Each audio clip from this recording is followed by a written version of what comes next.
banks, we're going to have a problem. SWIFT. Some people will recognize this term, others won't, but it's the way right now that the system works and the information, the money is passed between banks, and the last thing it is SWIFT. It's clunky, it's slow. Those outside of the industry, particularly in the fintech sector, know there are better options. Brian, is this the plan to replace, improve on the existing infrastructure that SWIFT is at this moment? Well, Julia, you make a great point that SWIFT is one of the most ironically named organizations in the world. The joke in my world is that if you wanted to move money from America to Australia, the fastest way to do that is to load it in a suitcase and put it on an airplane, which is a little bit crazy in the world, right? So to me, what has to happen is there are faster solutions, and they exist in other parts of the world. So the UK, Singapore, China, many of our global competitors have adopted real-time payments. In the US, that seems to be still years away unless we allow existing technologies to do the work for us. And I think that's very possible. Brian, how quickly can you do this? How quickly can you achieve this, given, as we've discussed, there are existing resistant points, and they're pretty powerful in this country? Well, they are, Julia, but in the world, there's nothing more powerful than markets, because markets represent what millions of consumers want every day.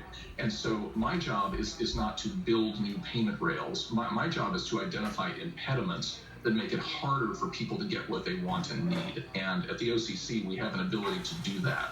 So among those include the questions of, should banks be allowed to participate in the cryptocurrency market at all? Should banks be allowed to connect to blockchains? Should we have central bank digital currencies, perhaps issued by private companies but backed by bank deposits? I can identify what the impediments to that are and try and solve that so people can get what they want as they express through markets. I think that's very possible. Brian, very quickly, I read recently that 15% of Americans now own some form of digital asset or a cryptocurrency. You also want to tackle this and make sure that banks can provide services as far as digital assets are concerned. You're trying to protect consumers again. Well, look, in a world where 50 million Americans do hold cryptocurrencies and many, many millions more outside of this country do, to me, we can't ignore that phenomenon. So I am not a crypto bull nor a crypto bear, but I recognize reality.